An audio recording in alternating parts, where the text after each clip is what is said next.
The music inside the club was loud enough to shake the sidewalk. Bass thumped through concrete. Purple and blue lights flashed through tinted windows. Laughter spilled out every time the door opened. It was Friday night, prime time. A long line of people stretched down the block, dressed in expensive clothes, buzzing with anticipation. At the front of the line stood a man who didn't look like he was there to impress anyone. Black, mid-40s, tall, solid, broad-shouldered, but relaxed. Clean dark jeans, polished boots, a plain black jacket zipped halfway up. Nothing flashy, nothing sloppy, just quiet confidence. He stepped forward as the line moved. The bouncer raised his hand. "Hold up." The man stopped.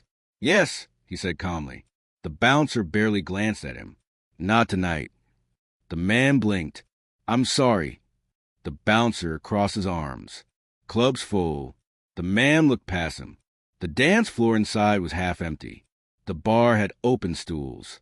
The VIP section had space.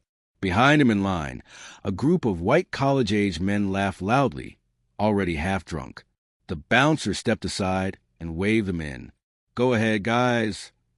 The men brushed past, one of them shoulder-checking the black man as he entered. The man said nothing. He watched. Then he asked one quiet question. "Is that your final decision?" The bouncer smirked. "Yeah, move along." The man nodded once. And in less than 20 minutes, that club would be completely shut down. Most people would have reacted. They would have raised their voice, pulled out their phone, argued about fairness. David Coleman did none of that. He stepped to the side of the entrance and leaned casually against the brick wall, hands in his jacket pockets. Not defeated. Waiting. David had learned patience in places where impatience got people killed. 22 years in the United States Army had taught him that. He'd stood guard in deserts where the heat cooked your thoughts. He'd waited in silence for hours in hostile territory, listening for footsteps that never came. A bouncer with an attitude? That wasn't pressure. That was information. David Coleman was 46 years old. He had enlisted at 19. Infantry first, then special operations support, then logistics and compliance, because leadership noticed he had a mind for detail.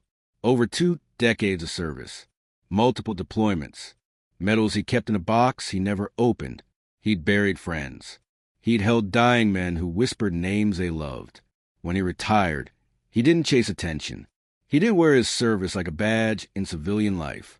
He believed respect wasn't demanded. It was earned. Tonight, he was in the city for a veterans fundraising weekend, a quiet event supporting housing and mental health programs for retired service members. Earlier that evening, he'd shaken hands with city officials, nonprofit leaders, and former officers. Now, he just wanted to join his friends for one drink. The bouncer's name was Kyle Mercer, 6'3", gym-built, mid-20s. Kyle loved this job, not because of the pay, because of the power.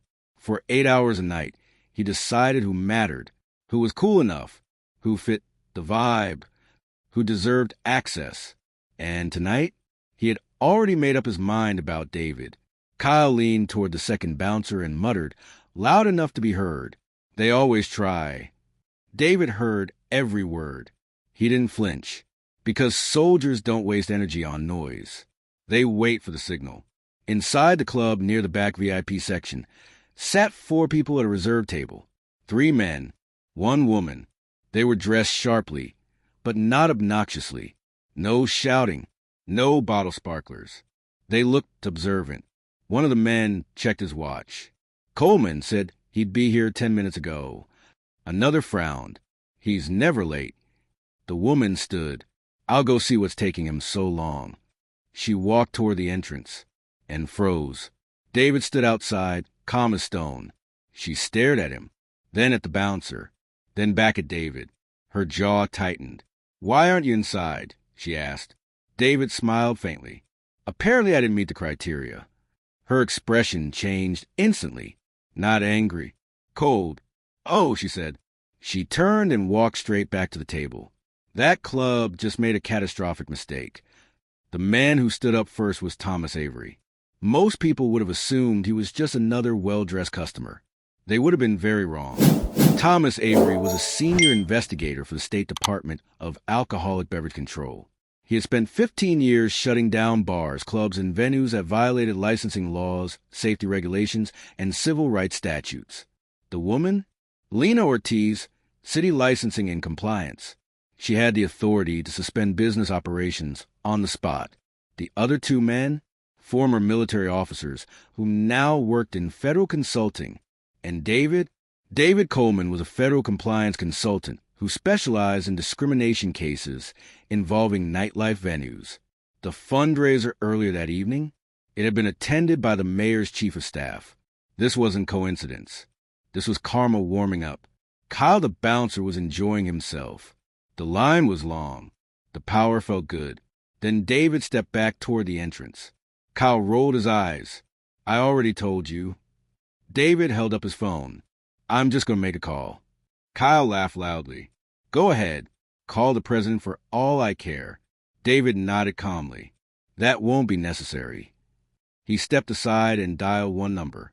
The phone rang once. Tom, David said quietly, I'm being denied entry. There was a pause. For what reason? Tom asked. David glanced at Kyle. No reason given. Another pause. Then Tom's voice sharpened. Stay exactly where you are. David hung up and waited. 2 minutes later, the club door opened again. Lena Ortiz stepped outside. She didn't flash a badge immediately. She approached Kyle politely. Good evening, she said. Kyle straightened. Club's at capacity. Lena looked past him. At the half-empty floor. At the bar. She smiled thinly. Interesting. She pulled out her badge. I'm with City Licensing and Compliance. Kyle's confidence cracked. I'll get the manager. That would be wise, she replied. The manager, Rick Dawson, hurried out moments later. What seems to be the issue? He asked, forcing a smile. Lena pointed to David. This man was denied entry. Rick looked at David, then at Kyle. Why? Kyle hesitated. He didn't meet dress code. Rick glanced at the posted dress code sign. Jeans allowed. Jackets allowed. No athletic wear. David complied with everything. Rick felt sweat bead on his neck. Lena crossed her arms. Is that the official explanation? Kyle stayed silent. That silence was louder than any confession. Thomas Avery stepped outside. When Rick saw him, his face went pale. Mr. Avery, Rick stammered. This is... Tom raised a hand. Stop. He turned to David. Were you denied entry based on race? David didn't raise his voice. Yes. Kyle exploded. That's not true. Tom looked at him calmly. Sir, from this moment forward, anything you say may be included in a formal report. Kyle's mouth snapped shut. Lena pulled out a tablet. In the last 12 months, she said, this establishment has received 3 formal complaints alleging discriminatory entry practices.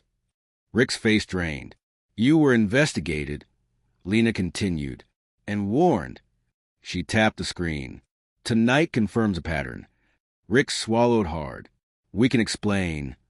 No, Lena said. You can close. Inside the club, the DJ's music cut off mid-beat. The lights snapped on. People groaned. What's going on? Someone shouted. Voice crackled over the intercom. Attention, patrons. Due to an emergency compliance issue, the venue is closing immediately. Please exit in an orderly fashion. Confusion erupted. Anger followed. People poured toward the exits. Phones came out. Whispers spread. Did they get raided? Someone say discrimination? Who got denied? Outside, Rick pleaded. You can't do this on a Friday night. Lena held up her tablet. License suspended pending review. Effective immediately. Kyle's knees nearly buckled. What? He whispered. David stepped forward. Kyle finally looked at him, not as a nuisance, but as the reason his job was disappearing. You should have just let him in, someone muttered from the crowd. Rick turned to David. This was a misunderstanding. David shook his head. No, it wasn't. He looked at Kyle. You judge me without knowing me. Kyle said nothing. David continued. I spent over 20 years serving a country that promised equality. His voice was calm, but heavy. Tonight, you broke that promise. Kyle stared at the ground. Police arrived to assist with crowd control. The club was emptied. Neon lights shut off. Silence replaced bass. Rick sank onto the curb. Kyle was fired on the spot. 6 weeks later, the club reopened under new ownership, new management, mandatory civil rights training. The city didn't play around. David Coleman didn't celebrate. He went back to the fundraiser, back to his friends, back to a quiet life. Because he didn't shut down the club out of anger. He shut it down because dignity matters. And sometimes, the man you deny at the door is the man who knows exactly how the system works. Sometimes, justice doesn't need yelling. It just needs one calm phone call.